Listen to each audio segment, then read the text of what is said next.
Perkenalkan, nama saya Haris Dwi Ramadan dengan NIM 232410103083 dari kelompok kelompok kelompok 13. Ingin menjelaskan tentang pengertian fungsi rekursif. Ya, jadi pengertian fungsi rekursif ialah di dalam dunia pemrograman, fungsi rekursif merupakan sebuah metode perulangan yang bersifat non-literasi. Sebenarnya, fungsi rekursif hanyalah sebuah fungsi biasa seperti fungsi def pada umumnya.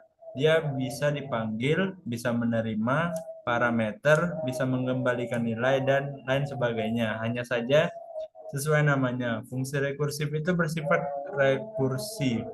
Kenapa? Karena ia memanggil dirinya sendiri sehingga menimbulkan efek berulangan. Berulangan ini bisa berhenti ketika kondisi tertentu tercapai, atau bisa juga bersifat tak terbatas, atau mungkin bahkan bisa menimbulkan error karena pemanggilan fungsi yang tak ada habisnya. Lalu, ilustrasi fungsi rekursif. Ilustrasinya mungkin seperti dua cermin yang saling memantulkan satu sama lain. Cermin-cermin tersebut memantulkan satu sama lain sehingga hasil pantulan cermin akan dipantulkan lagi dan lagi secara terus-menerus. Akhirnya hal tersebut menimbulkan efek cermin di dalam cermin, di dalam cermin, di dalam cermin, dan seterusnya. Untuk contoh dalam negeri, kita bisa dapati efek rekursif pada sampul buku BSE. Begini bentuk sampul yang menyebar. Salah seorang siswa ada pada sampul buku tersebut memegang buku yang sama, yang mana dalam sampulnya juga terdapat seorang siswa tadi yang juga memegang buku BSE yang sama. Contoh codingan. Jika kita ingin menampilkan 10 kali perulangan, itu artinya parameter batas akan selalu bernilai 10. Sedangkan parameter i akan bernilai 1 sampai dengan 10. Lalu ketika variabel i sudah sama dengan nilai variabel batas, maka perulangan dihentikan alias rekursivitas tidak perlu dilakukan lagi. Perkenalkan, di sini nama saya Stephen Kurniawan dengan dari NIM akhir 3045 dari kelompok 13.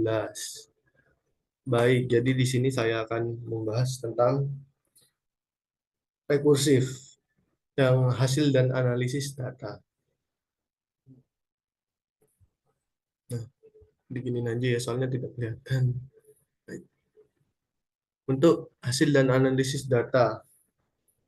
Untuk hasil dan analisis data di sini,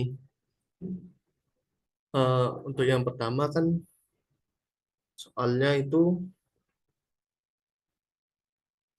yang percobaan satu, yang di rekursif, materi rekursif. Buat pohon rekursif untuk menggambarkan eksekusi kali 4 sama 5. Nah, untuk pohon rekursifnya sendiri seperti ini. Yaitu membuat function perkalian A B, habis itu function parameter AB, habis itu parameter A-nya diisi dengan nilai 4, sedangkan parameter B-nya diisi dengan nilai 5. Nah, lanjut ke sini. Lalu untuk penjelasannya itu ada di sebelah sini. Oke. Untuk eh,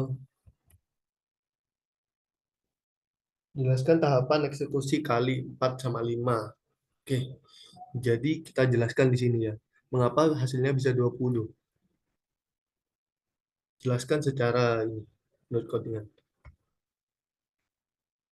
Ini saya sudah buat codingannya juga. Bentar, bentar ya. Nah, untuk saya langsung di codingan aja ya, Pak. Nah, oke. Dia.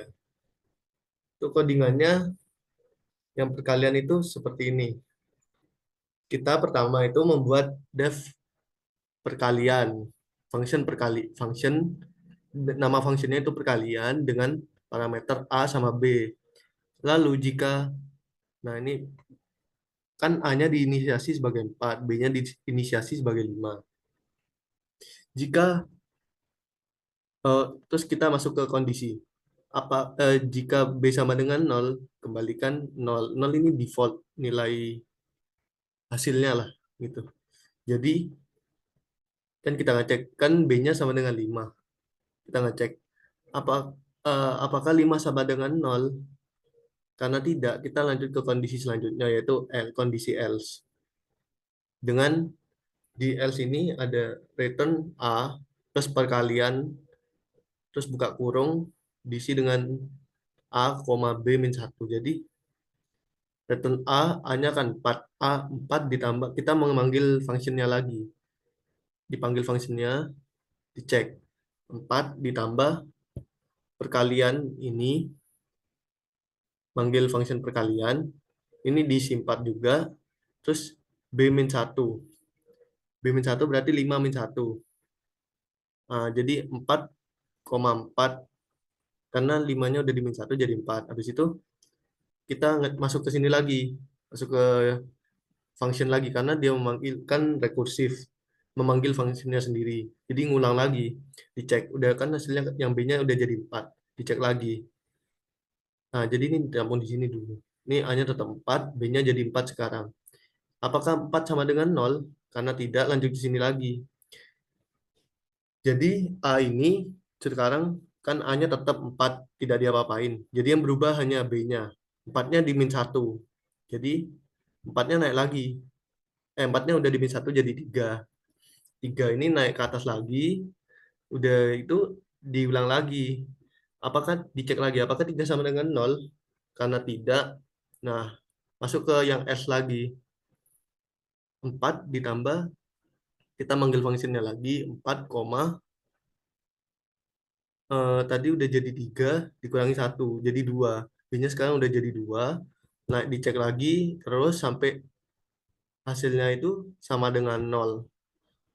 Jadi singkatnya itu seperti 4 ini dilakukan perulangan sebanyak 5 kali. Seperti itu kesimpulannya yang bisa kita dapatkan.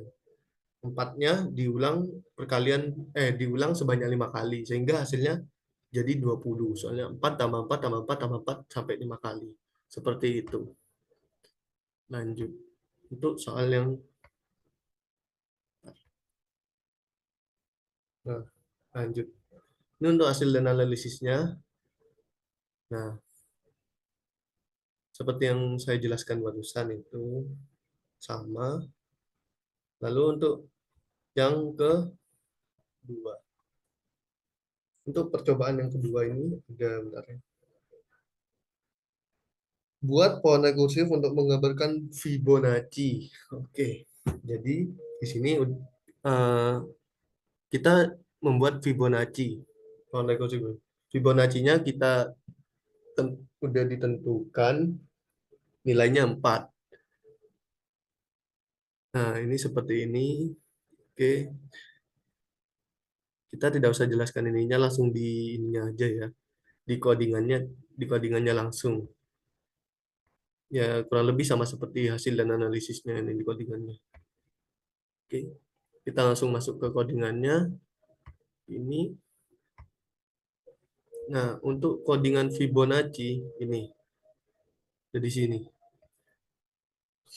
Kita pertama membuat fungsi yang diberi nama Fibo, function yang diberi nama Fibo dengan parameter nilai dan L. Nah, L-nya ini langsung kita isi dengan nilai 0 dan 1. Kenapa diisi dengan 0 dan 1? Karena Fibo itu diawali dengan 0 dan 1. Fibo itu kan dua angka selanjutnya, bilangan selanjutnya itu adalah hasil dari penjumlahan dua bilangan sebelumnya. Itu pengertian dari Fibonacci. Jadi 0 dan 1. Oke, kita cek di sini. Kita masuk ke kondisi if. Jika nilai sama dengan 1, return L-1. Jika tidak, return kita memanggil fungsi lagi untuk melakukan pengecekan dan perulangan di sini. Jadi kan fibonya 4. Berarti nilainya sama dengan 4. Kita cek. Apakah 4 sama dengan 1? Karena 4 tidak sama dengan 1, kita masuk ke kondisi else. Kondisi else ini kan memanggil fungsinya fibo. Nilai min 1.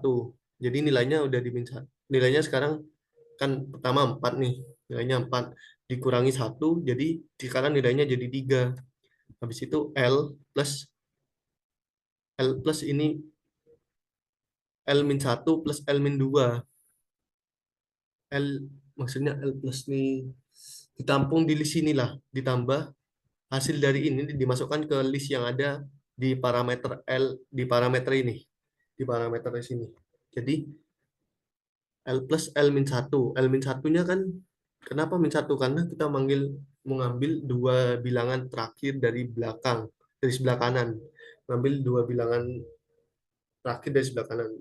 Maka digunakan L min 1 sama min 2. Jadi L min 1 kan 1 ditambah L min 2-nya 0. Jadi 1 tambah 0. Oke, kita biar tidak bingung kita tulis langsung sini aja. Nah, sekarang jadi ditaruh sini kan L plus. Jadi masuk ke dalam parameter ini yang udah ditambah ini masuk ke parameter L ini. Jadi sekarang nilainya 011. Oke, kita ulangi lagi. Kan nilainya tadi sudah 4 dikurangi 1 jadi 3. 3 dicek lagi. Apakah 3 sama dengan 1? Karena tidak masuk ke return ini, masuk ke return habis itu manggil functionnya lagi. Nah, dicek lagi 3. Sekarang kan 3. Nilainya 3 dikurangi dulu. Jadi dikurangi 1 jadi nilainya sama dengan 2. Dan sama dengan 2 ya. Habis itu L plus L min 1 plus L min 2. L min 1-nya kan 1. L min 2-nya sekarang jadi 1. Soalnya dihitung pakai min dan dari belakang. Ini min 1, ini min 2. Jadi 1 tambah 1.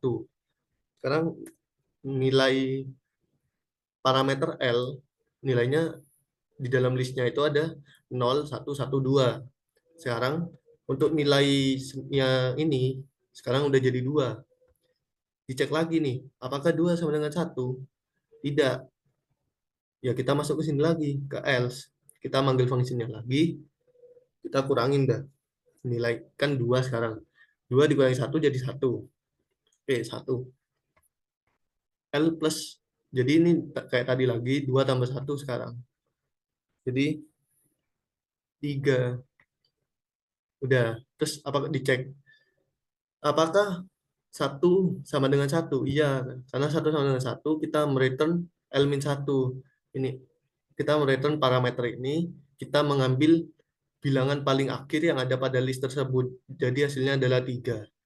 Oke, kita coba ya nih. Ini, lalu, bentar, kita run. Oke, tuh, salah. 1, 2, 3. Oke, kita hapus dulu ini, kita run lagi. Tuh, hasilnya adalah 3. Jadi seperti itu. Untuk logika, untuk hasil penjelasan dari pohon rekursifnya itu seperti ini. Bentar. Oke, kita lanjut. Lanjut ke PowerPoint.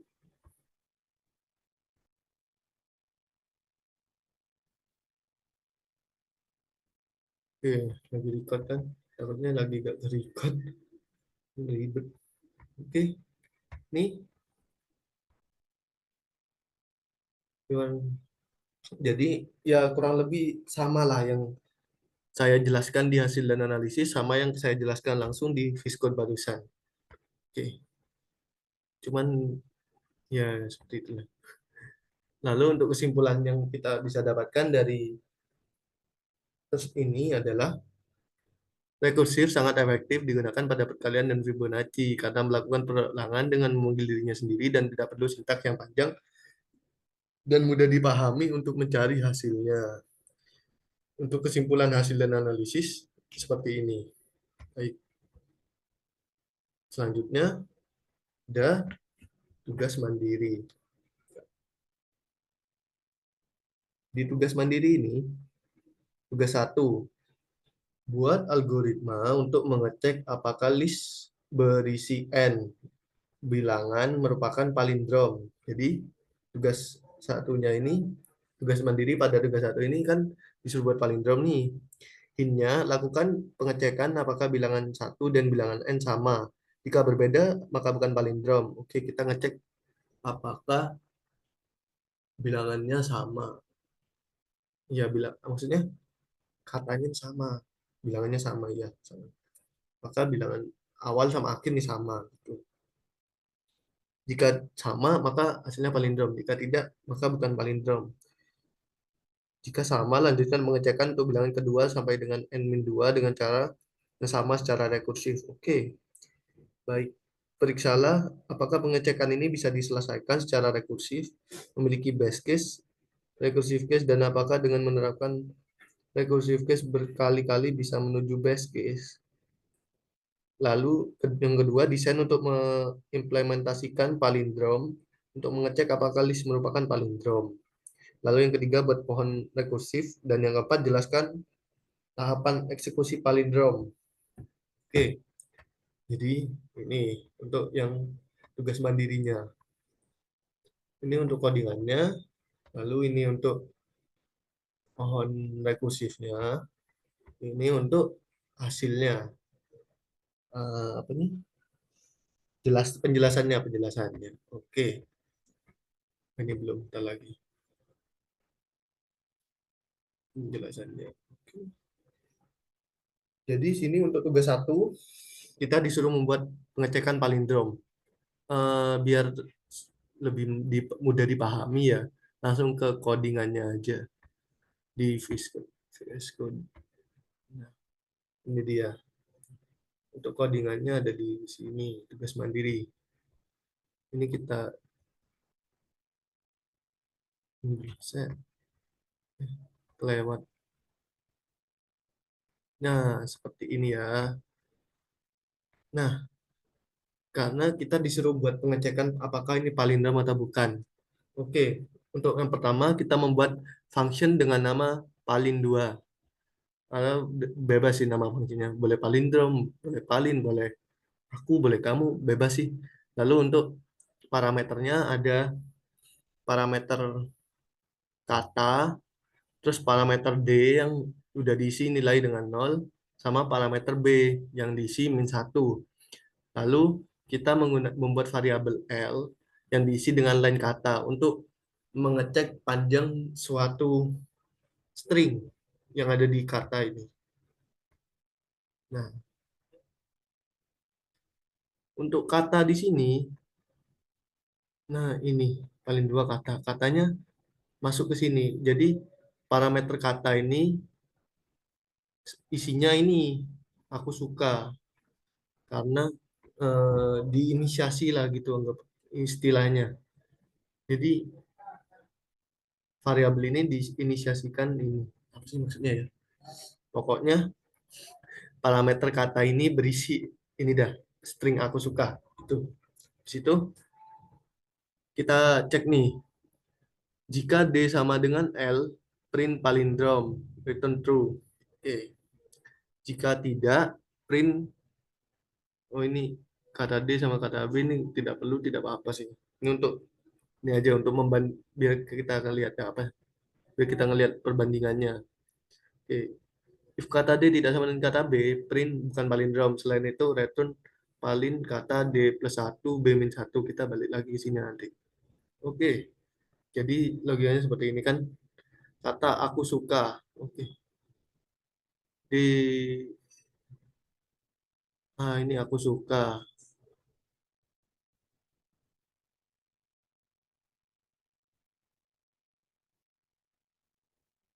Bentar, bentar, bentar, bentar.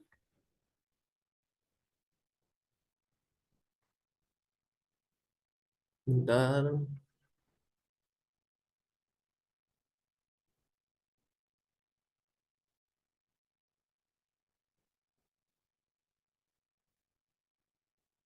Oh, gini ya. Jadi kita ngecek apakah eh, D kan sama dengan 0, B sama dengan min 1. kata aku suka ini hanya, nah ini kan B-1. Dicek apakah D sama dengan L. L ini kata. Oke, palindrom. Hmm, apakah dicek ini dicek kita mau dengan B. Ini B di mana di sini? Nah, ini pertama kan udah masuk sini lain kata. Oke. Jika D sama dengan L print palindrom. Kita ngecek dulu ke sini nih, masuk ke else. Yang ini paling dua kita panggil lagi kata. Kata isinya suka D+1 B-1. Karena A D-nya kan nol, berarti kita ngecek elemen awal dari string ini B-1, kita ngecek elemen akhir dari string ini, dicek apakah A sama dengan A. Karena iya, kita masuk ke sini. Dan paling dua, kita memanggil lagi D+1 B-1. Jadi kita ngeceknya sekarang, kan A-nya sudah dicek nih. Kita masuk ke yang kedua, D+1. Jadi D+1, jadi masuk ke yang kedua. Apakah K sama dengan K? Ya, lanjut mengulang lagi nih di kan cara rekursif kan. Jadi pengulangan lagi, dicek lagi. Masuk sini lagi. Sekarang U, apakah U sama dengan U? Nah, kita masuk lagi ya. Karena U sama dengan U, kita masuk lagi nih ngulang. Bentar, bentar, bentar.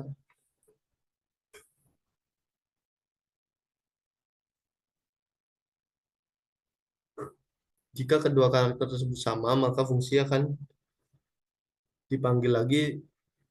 Jika kedua karakter sama, maka fungsi akan dipanggil lagi secara rekursif seperti itu. Lalu,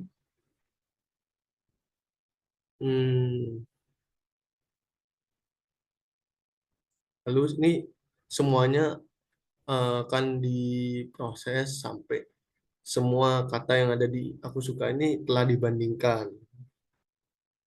Dibandingkan. Bentar.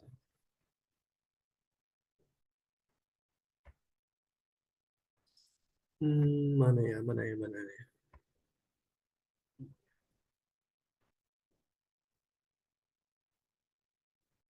Sebentar, sebentar.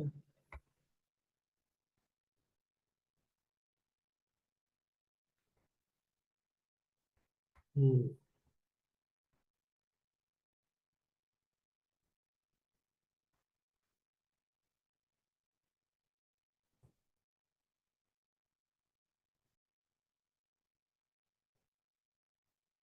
Nah, untuk yang membandingkan ini huruf apa?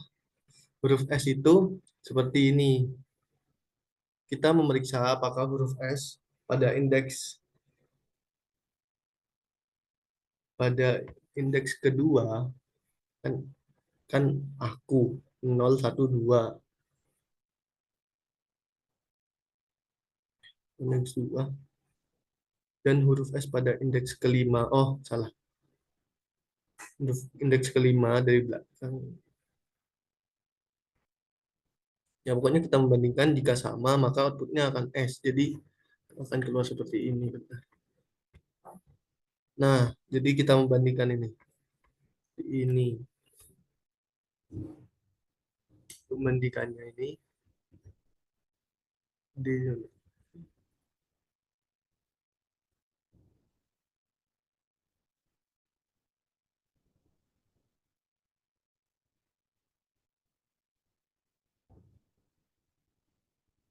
oke seperti ini.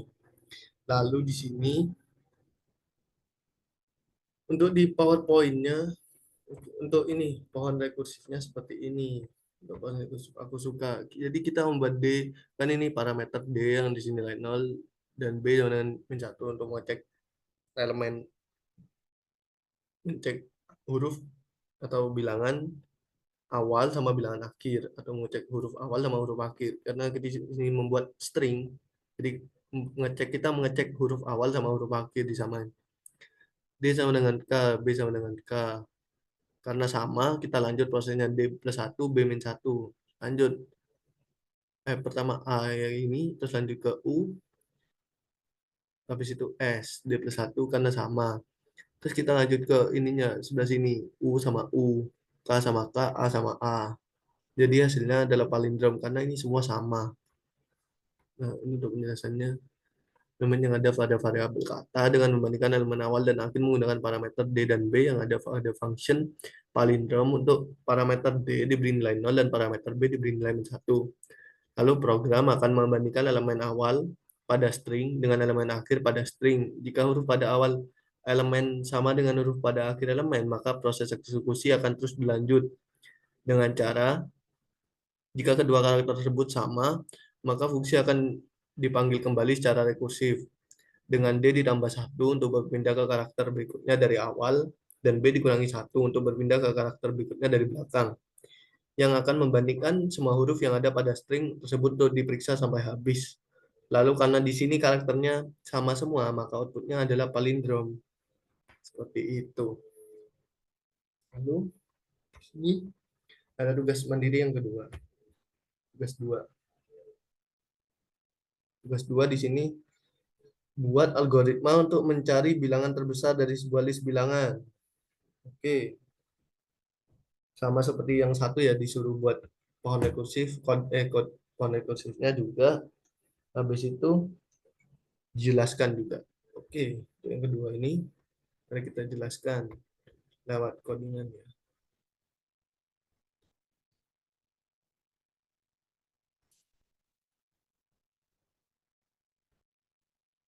Oke, kita ini dulu. Oh iya, benar-benar. Untuk yang eh, ini, yang gunanya kata dot lower ini, biar ini jadi huruf kecil semua. Jadi biar tidak ini maksudnya.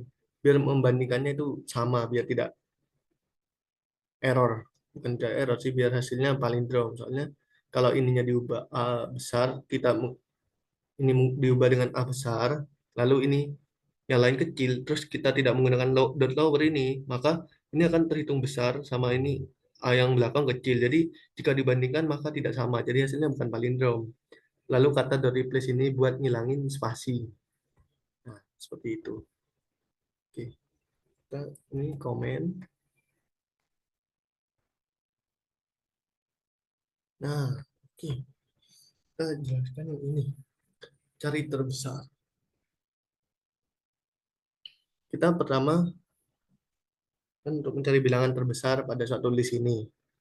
Nah, ini listnya udah diisi. Bilangannya ada ini. Oke.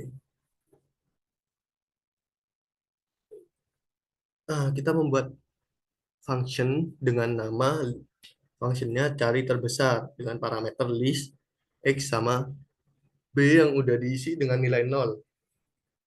Jika X sama dengan 0, kembalikan B. Oke, jika X-nya sama dengan 0, kita mengembalikan hasil ini B. Nah, B sama dengan 0. Kenapa 0? Karena default. Jadi kita kan gini. Ah, kita ini aja deh. Jelaskan dari awal deh. Nah, list bilangan 593 terbesar. Ini kita buat variabel list bilangan sama variabel terbesar. Terbesar sama dengan itu kayak eh, kita ya list ini diinisiasi sebagai list bilangan. Ini kan listnya.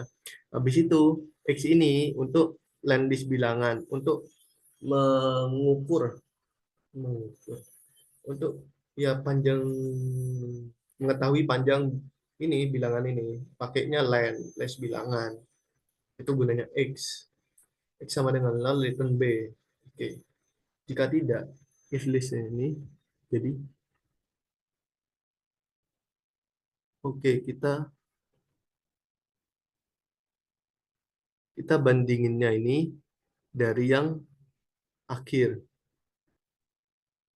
karena kita menggunakan X min 1. Jadi kita menggunakan dari yang akhir nih, X min 1. Ini udah dijadiin min 1. Jadi kita X min 1. Jadi program kita akan menjalankan akan mengecek membandingkan dari sebelah kanan atau dari belakang. Oke. Dari depan ya? Ini depan, belakang. Ya itu pokoknya dari sebelah kanan. Intinya dari sebelah kanan. Jadi 6 dibandingkan.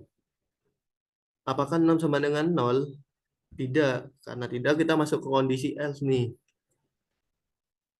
If list X min 1 lebih dari B, list X min 1 kan ini. List X min 1 kan isinya 6. List X min 1 ini udah isinya 6.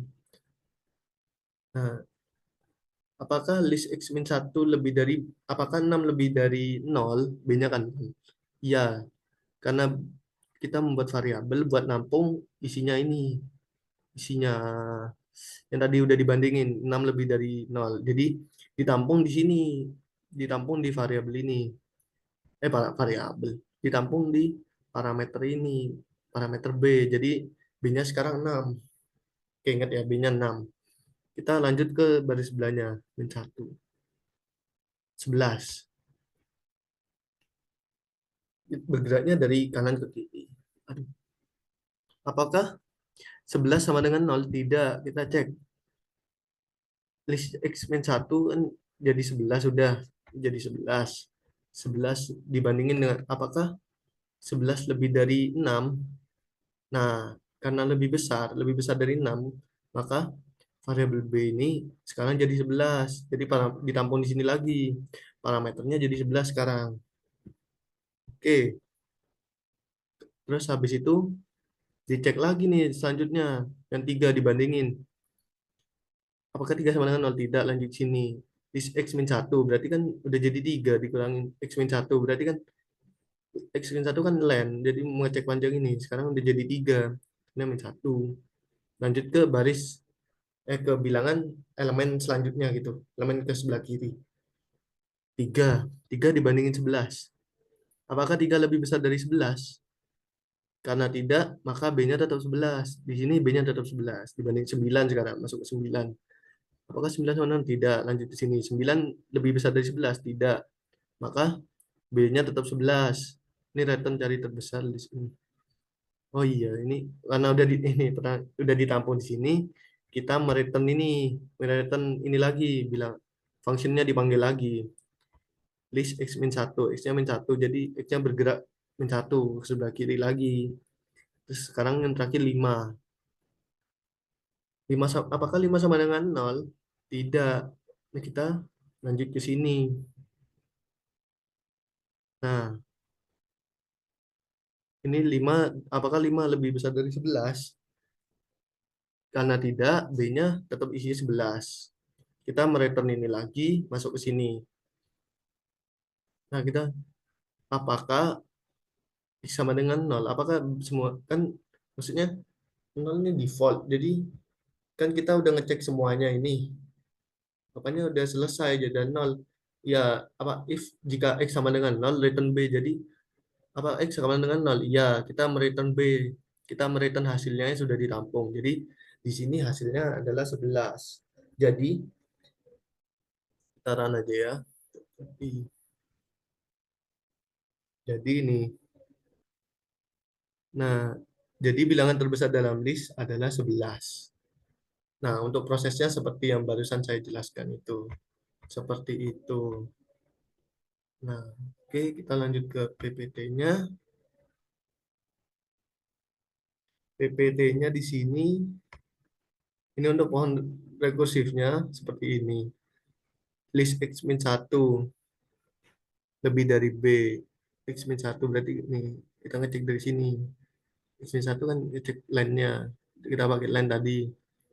Nah,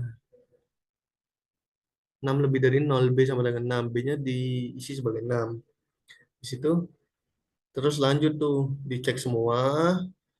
Nah, udah sampai habis, udah dicek semua sampai akhir 5-nya. Hasilnya 11. Keluarin hasilnya. Oke.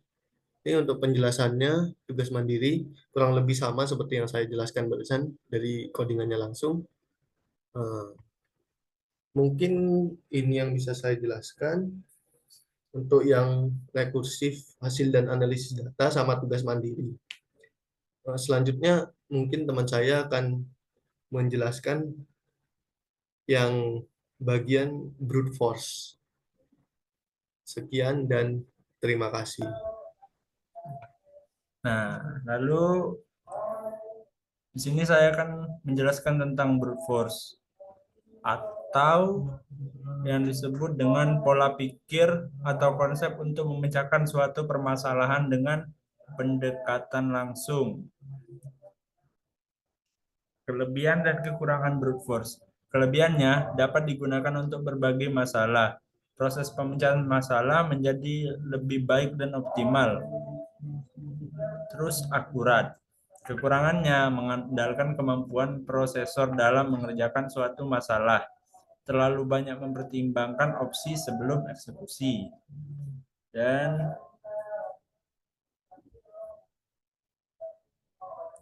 ya, di sini ada fungsi-fungsi brute force, antara lain pencarian solusi, optimal validasi dan verifikasi data, uji coba dan pengujian. Karakter brute force waktu eksekusi yang meningkatkan secara eksponensial, mempertimbangkan semua kemungkinan. Solusi, penggunaan memori yang besar. Ya, jadi Perkenalkan, nama saya Timothy Sanda dari kelompok 13. Di sini saya akan menjelaskan tentang hasil dan analisis brute force, kesimpulan, dan tugas mandiri untuk brute force. Pertama, untuk hasil dan analisisnya.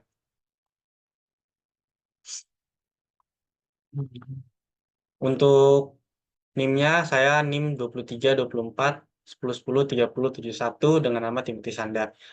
Di sini saya akan langsung menjelaskan tentang hasil dan analisis brute force-nya. Pertama, soalnya akan saya bacakan melalui handphone saya.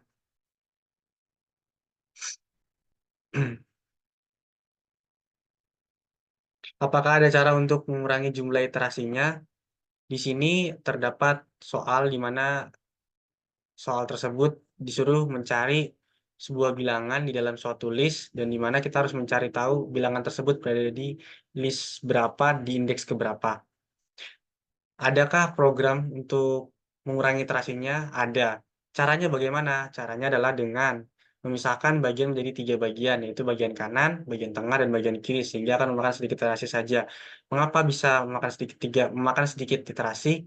Karena kita memecahkannya menjadi 3 bagian, sehingga ketika kita membuat satu program, misalkan dalam satu program tersebut, di mana program tersebut mengecek pada bagian kanan, di bagian kanan tersebut angkanya tersebut tidak ada, maka dia akan pindah ke bagian kiri dan lalu bagian kanan. Belum, maaf, lalu bagian tengah.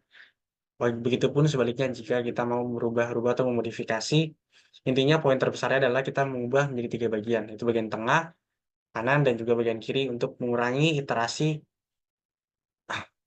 iterasi dalam suatu program tersebut. Lalu untuk bagian B-nya, berapakah iterasi yang dibutuhkan untuk mendapatkan nilai yang kita inginkan? Cukup satu iterasi saja untuk menemukan angka dalam indeks yang dicari. Saya akan berikan contoh codingannya.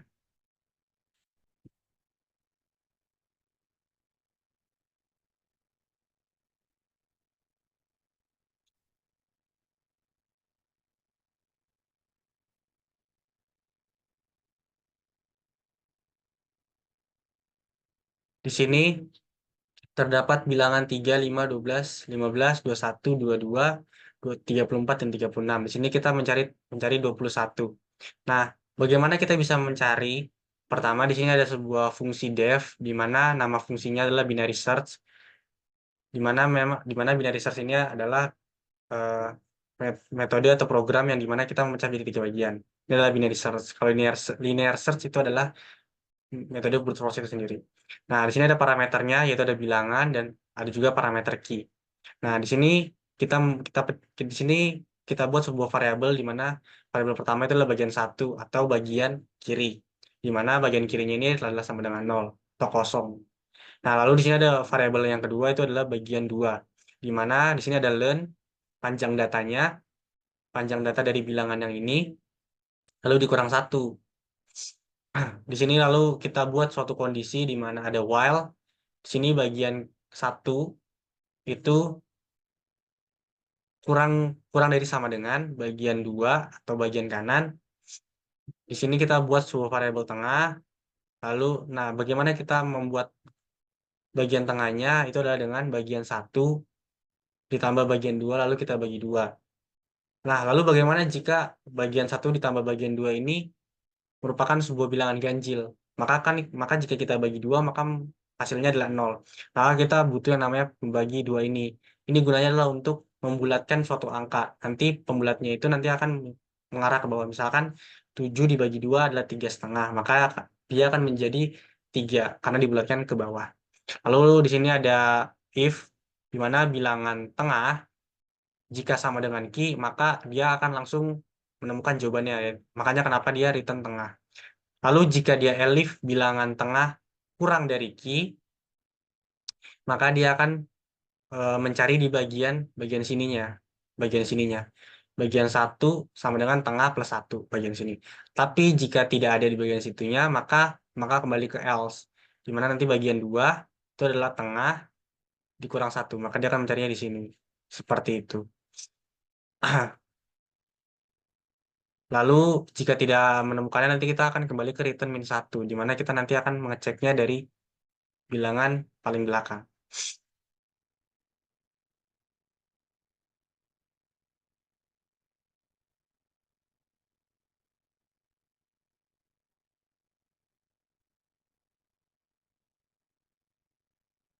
Lalu untuk yang soal nomor 2, apakah ada cara untuk mengurangi jumlah iterasi untuk program pemangkatannya?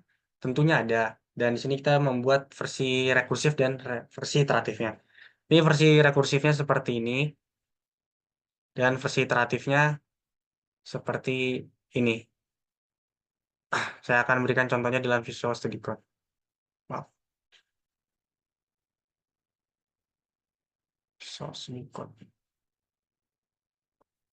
Di sini di Visual Studio Code di perkaliannya.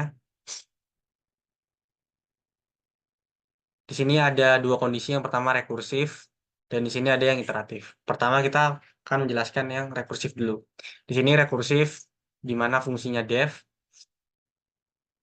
Nama fungsinya itu adalah pangkat di mana parameter adalah base dan eksponen.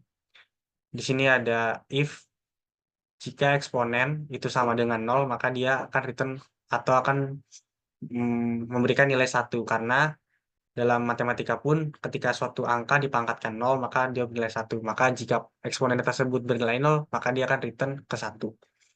Lalu kita ke elif karena tadi eksponen yang kita butuhkan di sini adalah 3 pangkat 10, maka otomatis eksponen bukanlah 0 maka langsung ke elif. Maka ke elif.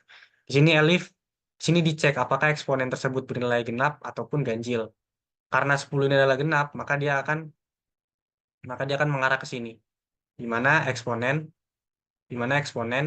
modulo 2 ini untuk pengecekan. Di sini ada modulo 2 ini adalah untuk pengecekan genap ataupun ganjil.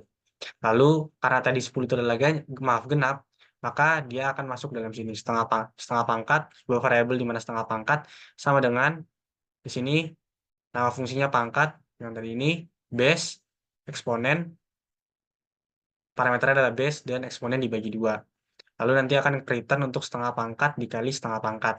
Nah, maksudnya seperti apa? Karena tadi ini 10, lalu 10 tadi adalah bilangan genap, maka dia akan ke sini.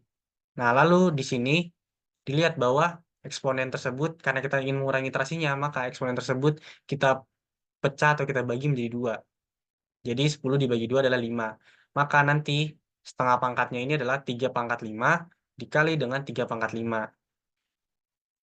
Dikali 3 pangkat 5. Sehingga hanya akan dikalikan jadi 3 pangkat 5 dikali 3 pangkat 5. Nah, namun jika dalam suatu case bukan 10 pangkatnya, eksponennya, atau mungkin bisa kita nilai eksponennya tersebut adalah misalkan ganjil, maka dia akan mengarah ke else, di mana else ini nanti mempunyai suatu variabel setengah pangkat sama dengan di mana nama fungsinya pangkat, di sini adalah base, eksponen min 1. Kenapa min 1? Karena eksponen tersebut kan dalam case-nya tadi kan ganjil. Nah, kita mau supaya nanti bisa dipecah 2, maka kita kurangkan 1. Nanti dibagi 2, misalkan di sini adalah 11, misalkan dalam kondisi tersebut adalah 11, maka nanti dia eksponennya akan menjadi 10, lalu dibagi 2 akan menjadi 5. Otomatis nanti base atau 3, di sini kan 3, dikali dengan setengah pangkatnya yang dari sini, yaitu di mana 3 pangkat 5 dikali 3 pangkat 5. Maka nanti akan menjadi seperti ini, Sob. Akan seperti ini. Saya misalkan dalam ini ya. Ya, 3 pangkat 5, lalu 3, oh, 3 pangkat 5. Nah, nanti akan seperti ini. Nanti akan seperti ini. Seperti itu. Nah, lalu jika dalam versi iteratif, kita seperti ini, def, di mana fungsi def, lalu di sini ada nama fungsinya, yaitu power iteratif, di mana parameter adalah base dan eksponen.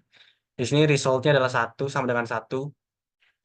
Nah, di sini kita buat suatu kondisi, karena kita tidak menggunakan rekursif, yang dimana rekursif itu kan pengertiannya fungsi dalam fungsi. Untuk fungsi nanti difungsikan lagi dan sebagai untuk terus-menerus sampai dan habis. Nah, karena iteratif tidak, maka kita membuat suatu kondisi di mana while eksponennya tidak sama dengan 0. Di sini tulisnya adalah lebih besar daripada 0. Karena jika sama dengan 0 atau jika sama dengan 0, maka dia akan misalkan 1. Di sini while eksponen lebih besar daripada 0, nanti dia akan masuk sini. Karena eksponennya jelas di sini adalah 10, maka dia bukan, karena otomatis dia lebih besar, dia lebih besar daripada 0. Maka kita cek apakah 10 ini ganjil atau tidak di bagian if. Nah, ini adalah untuk mengecek apakah bilangan tersebut ganjil atau tidak. Di sini adalah if eksponen modulo 2 sama dengan perbandingannya 1. Karena ganjil kan apapun jika dibagi dengan 2 kan misalkan sisanya 1. Di sini dia akan jika itu ganjil maka akan langsung ke sini. Result dikali dengan base. Namun karena ini adalah 10 maka tidak akan melewati maka tidak akan mengenai ini, tapi dia akan melewati ini dan masuk ke sini. Base dikali base, lalu eksponennya tidak lupa dibagi 2, lalu nanti return ke resultnya. Sini nanti resultnya 1 dikali dengan 3 pangkat 5 dikali 3 pangkat 5. Seperti itu.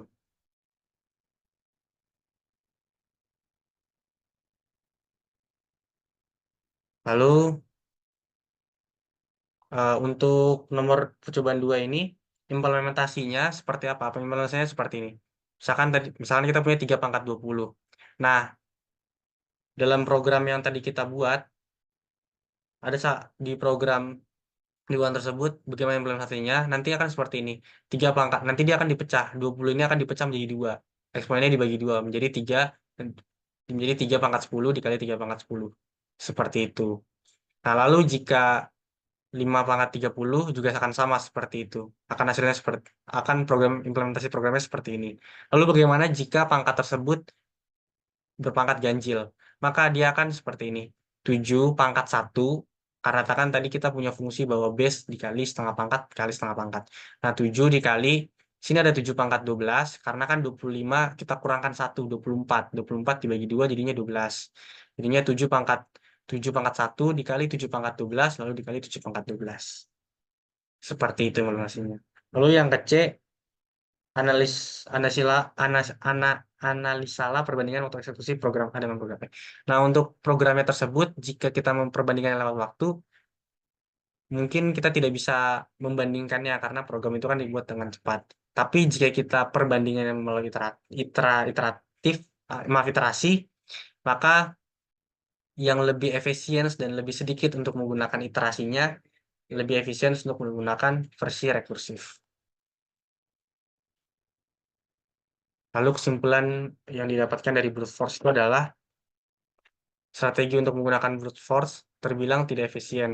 Mengapa? Karena banyak menggunakan iterasi sehingga kita harus menggunakan kemampuan prosesor. Karena brute force ini dia mengecek satu persatu hingga selesai. Dalam case yang di awal di nomor 1, di sana kita mencari sebuah nilai. di sana kita harus coba mencari nilai apakah nilai tersebut ada di dalam suatu list. Nah, jika kita menggunakan brute force, maka program tersebut akan mengecek list tersebut satu persatu hingga selesai, walaupun nanti nilai tersebut sudah ditemukan dalam brute force, dalam program tersebut, tapi karena kita menggunakan brute force, maka dia akan terus mengecek sampai akhir. Seperti itu. Maka kesimpulan dari brute force seperti itu. Lalu lanjut ke tugas mandirinya. Tugas mandirinya untuk yang pertama, untuk cek angka primanya. Ini fungsinya seperti ini, di mana ada sebuah fungsi def. Di sini nama fungsinya adalah cek prima, di mana parameternya adalah angkanya saja. Nah, lalu sini if. Nah, angkanya angkanya di sini jika lebih kecil daripada 1, maka return false. Tapi jika for i range 2 integer angka dikalikan dengan 0,5 ditambah 1, kan di sini if angka modulo dari i-nya, dari i sini kan sama dengan 0, maka return false. Lalu ke return true. Seperti itu. Lalu lanjut yang ke B, bagian B di sini kita mengecek untuk nilai dari 10.234.217 apakah bernilai prima karena kita sudah membuat programnya. Di sini bernilai false atau bukan prima. Lalu lanjut yang angka 50.289.321 itu juga bernilai false atau bukan prima, dan 103.348.983 itu juga bukan prima atau bernilai false. Jadi ketiga nilai ini bernilai false atau bukan prima. Lalu untuk yang bagian C, berapakah iterasinya? Sebenarnya di C ini tergantung dari iterasi dari nilai soal tersebut, Kak. Jika nilai soalnya tersebut besar seperti tadi 10 juta, 50 juta, bahkan 100 juta, itu membutuhkan iterasi yang cukup banyak. Jika nilainya misalkan hanya 7, itu hanya sedikit. Nah, jadi tergantung dari berapa hasil atau berapa nilai yang dibutuhkan, berapa nilai yang dibutuhkan berapa nilai yang dibutuhkan. Maaf, saya ulang. Jadi bagian C ini tergantung dari berapa nilai yang dibutuhkan. Jika nilainya adalah misalkan 7, berarti itu hanya sedikit. Namun jika 10 juta, 50 juta, bahkan 1 juta, itu memerlukan cukup banyak iterasi. Lalu kita lanjut ke bagian 2. Langsung pindah ke bagian 2 untuk perkalian. Di sini ada suatu program di mana def di sini nama fungsinya adalah perkalian, parameternya A dan juga B, atau angka 1 dan angka 2. Lalu di sini ada if jika A lebih besar dari B, maka di sini B nanti akan sama dengan B kali A juga. Totalnya di sini kita bikin kosong terlebih dahulu. Lalu di sini ada perkondisian while A lebih besar daripada 0. Di sini ada if A modulo 2 sama dengan 1, ini untuk mengecek apakah dia ganjil atau tidak. Lalu nanti di sini A dibagi dengan 2, lalu di sini B dikalikan dengan 2. Nanti lalu di-returnkan total. Lalu kita masukkan angkanya, angka 1-nya 8 dan angka 2-nya 7. Hasil perkaliannya nanti tinggal kita masukkan sini hasil sama dengan perkalian. Nah, perkalian dari parameter dari A. A-nya kan tadi kan A kan ini, lalu B-nya ini, angka 2. Lalu nanti print hasilnya adalah berapa. Seperti itu. Lalu untuk nomor 3 dan nomor 4, karena ini bersambungan, di sini kita disuruh buat suatu program di mana kita mencari pola teks atau suatu pola, apakah pola tersebut berada di dalam kalimat tersebut atau berada di dalam teks tersebut. Nah, di sini pertama def, nama fungsinya, pertama sini ada fungsi def, lalu ada nama fungsi cari pola namanya. Di sini ada parameternya teks dan pola. Pertama kita punya variabel di mana panjang teks. Nah, di sini kita pakai len untuk mengetahui panjang datanya. Di sini ada teks. Lalu panjang polanya, kita bikin variabel lagi, panjang pola sama dengan sini variabel ini len untuk patternnya atau panjang dari pola yang mau kita inputkan, apakah ada di dalam list tersebut atau bukan. Lalu di sini ada for range panjang teks dikurang dengan panjang pola lalu ditambah 1. 0,2 J sama dengan 0. Kita bikin J ini sama dengan kosong terlebih dahulu.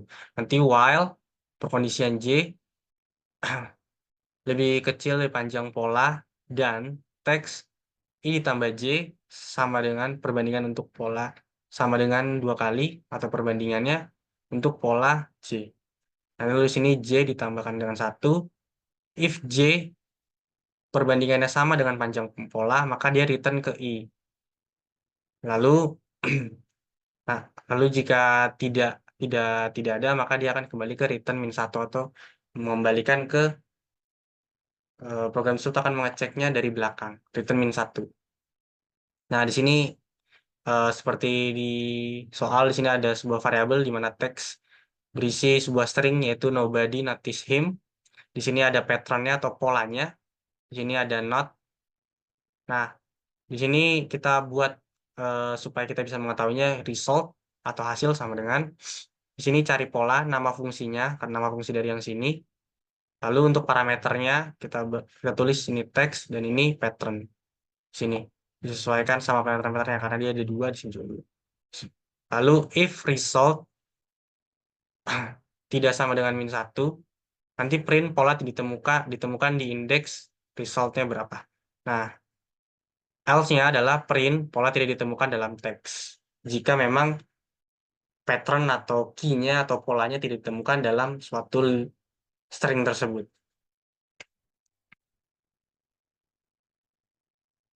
Lalu tugas mandirinya yang kelima, untuk data berikut, untuk data berikut, untuk posisi pattern 165 di string yang cukup banyak ini ada di soal, itu posisi patternnya itu berada di indeks ke-6. Lalu untuk soal ke-6-nya, untuk teks dan pattern, berapa kali iterasi yang dibutuhkan? Itu ada 7 kali iterasi. Lalu yang ketujuh, pengertian tentang algoritma Booyer itu salah satu algoritma yang digunakan untuk melakukan pencocokan string atau bisa disebut string matching. Nah, algoritma ini merupakan jenis exact string matching algorithm yang melakukan pencocokan string secara tepat dengan susunan karakter dalam string yang dicocokkan dan memiliki jumlah maupun urutan karakter dalam string yang sama. Cara kerja algoritma ini adalah dengan melakukan pencocokan dari kanan ke kiri, yaitu meng-scan karakter pattern dari kanan ke kiri dimulai dari karakter paling kanan. Jadi dimulai karakternya tersebut untuk meng-scan karakternya itu dari yang kanan. Nah, apa kelebihannya jika menggunakan algoritma Booyer-Moyer daripada brute force? Pertama, kelebihannya itu adalah kompleksitas waktu yang lebih rendah. Kedua, menggunakan informasi pencocokan sebelumnya. Yang ketiga, efisiensi untuk pola pendek dan teks panjang. Dan yang keempat, atau yang terakhir, kecocokan pola yang cepat dalam kasus terbaik. Dan ini untuk codingan untuk program dari nomor 9 yaitu tentang algoritma menggunakan Booyer-Moyer seperti ini. Di mana kita menggunakan fungsi def, ini kita namakan fungsi tersebut kemungkinan terburuk. Nah, di sini kemungkinan terburuknya ini jika memang dalam program tersebut tidak ditemukan, maka dia akan mencari fungsi tersebut melalui ini, kemungkinan terburuk ini.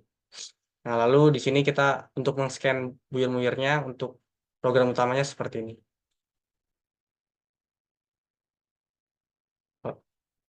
Seperti ini. Baik, itu saja mungkin yang bisa saya berikan mengenai tentang brute force untuk hasil analisis, kesimpulan, dan juga tugas mandirinya. Maaf jika mungkin saya menjelaskannya cukup belibet ataupun kata-kata yang saya pakai susah untuk dimengerti, maafkan saya karena saya menggunakan bahasa saya sendiri. Selebihnya saya mohon maaf dan terima kasih.